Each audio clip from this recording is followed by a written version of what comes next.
How I installed the Vantrue Hardwire kit. This video is meant to share my journey and the steps I took to install the Vantrue Hardwire kit by myself.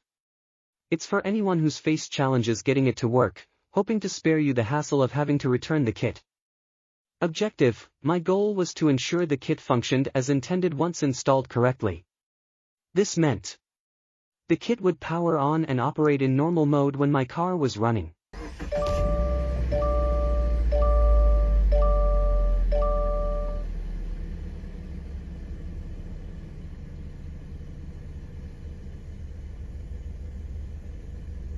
It would automatically switch to parking mode when the car was off or in parking, using ACC mode.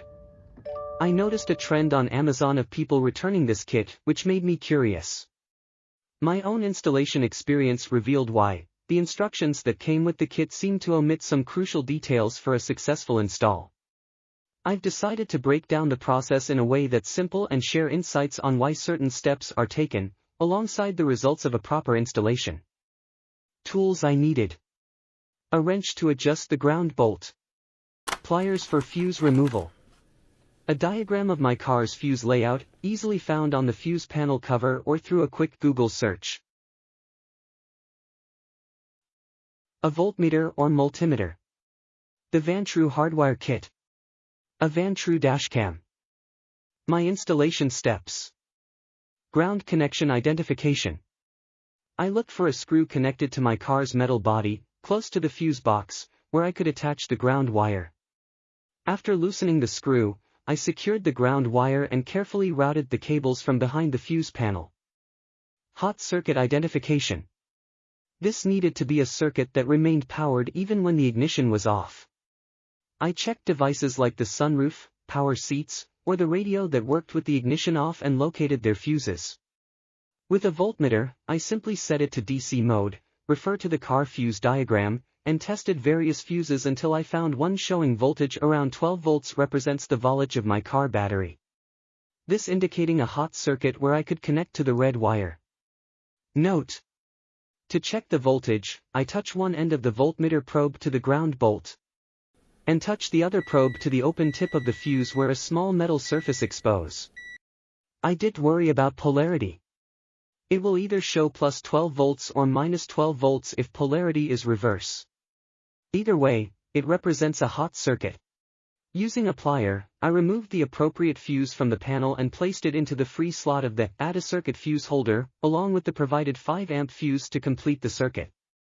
Next, attaching the complete Add a Circuit fuse holder to the fuse panel.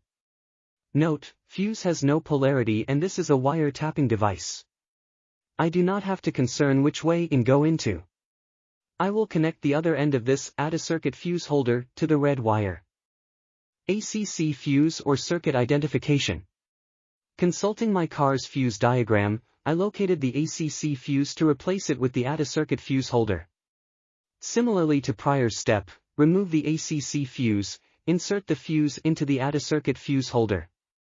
Then, attaching the Add a Circuit fuse holder to the fuse panel in a similar manner as previous step. I will connect the other end of this Add a Circuit fuse holder to the yellow wire. Connecting the Add a Circuit fuse holders. I then connected the ends of the two Add a Circuit fuse holders to the red and yellow wires of the voltage control box. Important note: FIST, setting the switch on the voltage control box to the higher voltage or 12V, rather than lower or 11.6 volt. This is to prevent too much battery drainage. When I set to 11.6 volts, the camera drained the battery so low that it was too low for my car to start. Final connection: the last step was connecting the USB-C end of the kit to my Vantrue camera. Testing the setup. I started my car, and the camera powered on as expected. I also noticed the ACC icon on the bottom of the screen. On my phone, I use the Vantrue apps and connect to the camera. Setting up the parking recording mode, I chose low frame rate at 5 FPS mode to try it out. When I turned off the ignition, the camera didn't shut down but switched to the preset recording mode, as indicated by low frame recording mode here. This approach allowed me to fully utilize the Hardwire kit features while ensuring every devices in my car are still working as it should.